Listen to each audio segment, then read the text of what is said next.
Again good morning दोस्तों। दीपक की दुनिया में आप सबका स्वागत है।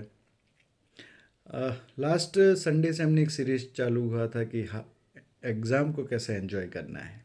और ये अभी होली का भी एक फेस्टिवल आ रहा है। और पेरेंट्स के लिए सबसे बड़ा फेस्टिवल चल रहा है वो एग्ज़ाम का है कि बच्चों के एग्ज़ाम भी चल रहे हैं।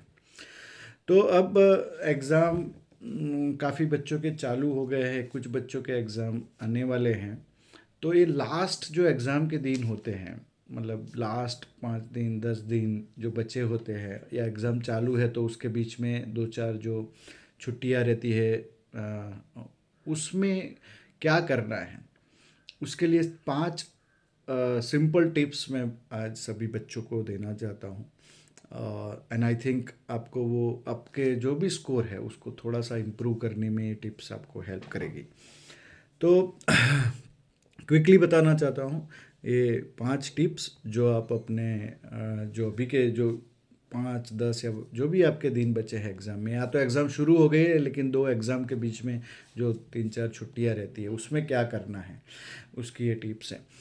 तो सबसे पहली टिप्स है कि अगर आप किसी भी एग्ज़ाम है, मान लो साइंस है, एसएसटी है, वॉट एवर इट इज़, तो उसकी जो पूरी भी बुक्स के जो चैप्टर है उनको आपको 3 कैटेगरी में डिवाइड कर देने हैं। सबसे पहली है कैटेगरी ग्रीन, कि जो चैप्टर आपको एकदम अच्छे आते हैं, आपको पूरा कॉन्फिडेंट है कि इसमें से कुछ भी पूछ ले मेरे को सब कुछ आता है, ना I am very much confident कि इस चैप्टर में से कुछ भी आएगा तो मैं अच्छे से लिख सकता हूँ। तो जो चैप्टर के ऊपर आपको कॉन्फिडेंट है कि आपको वो अच्छे समझ में आ गए हैं, तो उस चैप्टर्स को आपको ग्रीन मार्क करना है आपका इंडेक्स के सामने। दूसरा, ऐसे कुछ चैप्टर है कि जो आपको मतलब 50-50 है, मतलब आते भी हैं, मतलब ऐसा भी नहीं है कि 100% अच्छे आते हैं, बट ऐसा भी नहीं है कि बिल्कुल नहीं आते हैं। मतलब आप उसमें कुछ मिला जुला है कि भाई मान लो मेरे को समझ में आता है, मतलब मैं कुछ ना कुछ तो इसमें लिख ही सकता हूँ, ठीक है ना। तो मेरे को पता है कि ऐसा कुछ है जो मैं 100% नहीं आता है, बट ऐसा भी नहीं है कि मुझे बिल्कुल भी नहीं आता है। तो वो 50-50 रहता है। तो ऐसे जो चैप्टर्स है उनके सामने आपको येलो मार्क करना है। एंड कुछ चैप्टर्स ऐसे होंगे जो आपको बिल्कुल समझ में नहीं आते हैं, आपको पता ही नहीं कि ऐसा कोई चैप्टर मेरे इस बार के सिलेबस में है, जो आपने कभी पहले देखा भी नहीं है और उसमें आपको कुछ भी समझ में नहीं आता है। तो ऐसे चैप्टर्स को आपको रेड सिग्नल देना है, ठीक है। अभी ज़्यादातर बच्चे जो गलती करते हैं वो क्या करते हैं कि जब भी पेरेंट्स उनको पढ़ने के लिए लिखने के लिए बैठाते हैं, तब वो ज़्यादा से ज़्यादा टाइम स्पेंड करते हैं वो ग्रीन सिग्नल्स वाले चैप्टर्स पे, जो उनको सबसे अच्छा आता है। तो उनको क्या उसमें मज़ा भी आता है और वो उसको ही बार बार करके पक्का करते रहते हैं, क्योंकि उसमें उनको सब कुछ आता है, वो गलती करते हैं।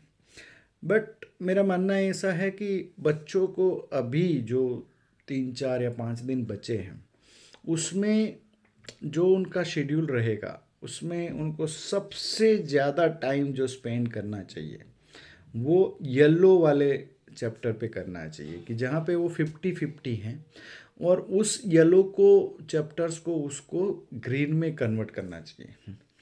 तो उनका मैक्सिमम टाइम वो येलो वाले चैप्टर में जाएं और उसको ग्रीन में कन्वर्ट करें।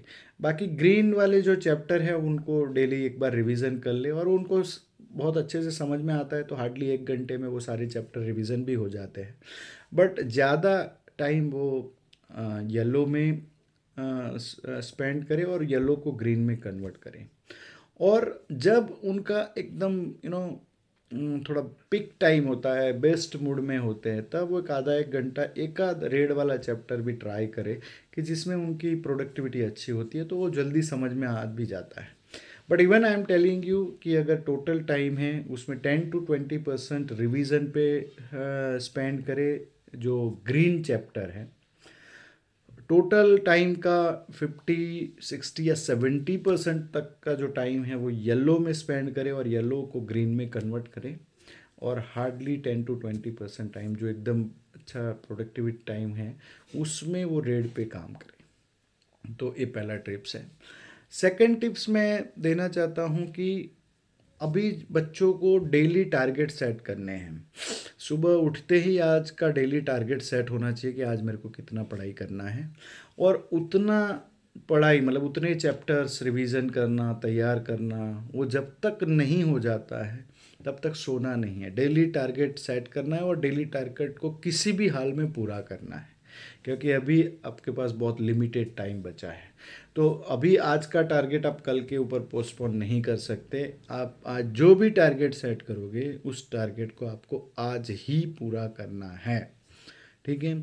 तीसरा टिप है कि आपका जो टाइम टेबल आप बना रहे हो, शेड्यूल बनाते हो कि कितने बजे पढ़ना है, कितने बजे खेलने जाना है, ये जो भी शेड्यूल बनाओगे उसमें सबसे इम्पोर्टेंट चीज़ आपको ये ध्यान में रखनी है, जो बोर्ड, खास करके जो बोर्ड की एग्ज़ाम दे रहे हैं वो बच्चे, कि आपका बोर्ड का जो एग्ज़ाम का जो टाइम है, जो भी टाइम हो, जैसे 10 to 1 होता है, कभी कभी 3 से 6 बजे का होता है, तो आपका एग्ज़ाम का जो भी टाइम है उस पर्टिकुलर टाइम में आपको बैठे बैठे पढ़ाई करनी है, ठीक है। बिल्कुल मतलब रिलैक्स नहीं होना है, आलस नहीं आनी चाहिए, और बैठे बैठे ही उस 3 घंटा जो भी होता है, जिस जो आपका एग्ज़ाम का टाइम है, घर पे भी आपको उसी टाइम में बैठे बैठे ही लिखना है।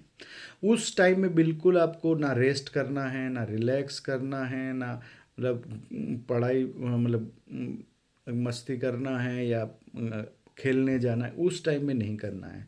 क्योंकि अगर आप उस टाइम में, जो आपका एग्ज़ाम का टाइम है, जो आपको एक्चुअली बोर्ड एग्ज़ाम लिखने जाना है, अगर उस टाइम में आप डेली घर में अगर रेस्ट करते हो या सोते हो या खाना खाते हो, तो उस टाइम भी जब आप एग्ज़ाम लिखने बैठोगे तो उस टाइम पे आपको आलस आएगी, नींद आएगी, उबासी आएगी, आप डिस्ट्रैक्ट हो जाओगे। तो आपको एक हैबिट बनानी है कि जो एग्ज़ाम का टाइम रहेगा उस टाइम में आपको बिल्कुल लिखना है। जैसे आप एग्ज़ाम दे रहे हो ऐसे ही 3 घंटे कंटिन्यूस बैठ के लिखते रहना है या कुछ भी करते रहना है, पढ़ाई करते रहना है।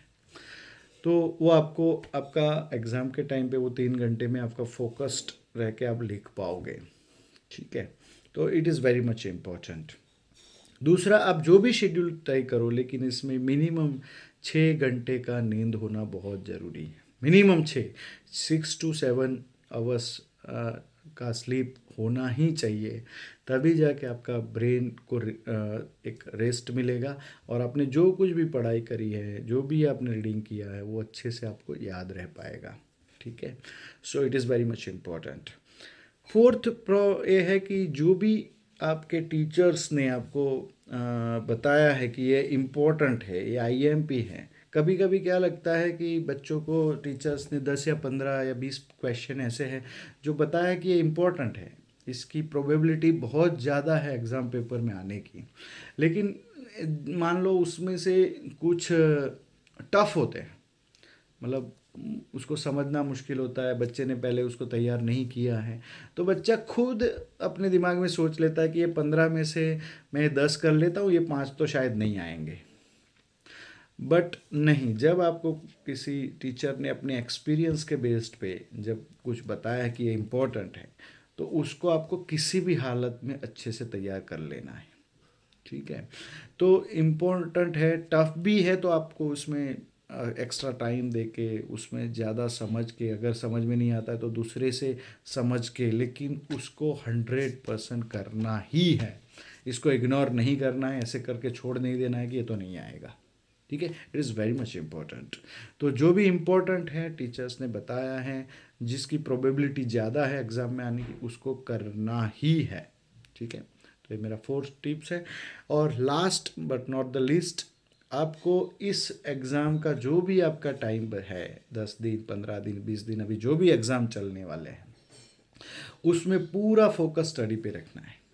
अभी इस 15 दिन में टीवी को no, mobiles no, games no, आपको ये 15 दिन सिर्फ और सिर्फ स्टडी पे फोकस करना है।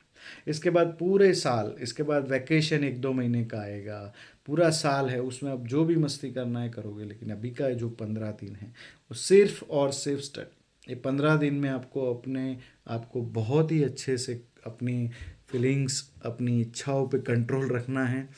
No junk foods, no televisions, no mobiles, and just study for this 5 to 10 days, and उसके बाद फुल मस्ती। ठीक है, तो थैंक यू वेरी मच दोस्तों। ये चैनल आपको अच्छा लगता है दीपक की दुनिया, जिसमें हम छोटे छोटे प्रॉब्लम्स पे बात करते हैं और एक पॉजिटिव वर्ल्ड क्रिएट कर रहे हैं, तो बिल्कुल उसको लाइक करें, शेयर करें और सब्सक्राइब करना बिल्कुल ना भूलें। अपने दोस्तों के साथ, अपने रिलेटिव्स के साथ और सबको अपनी इस दुनिया में लेके आइए, and let's live a good life. Thank you very much and have a good Sunday. Thank you.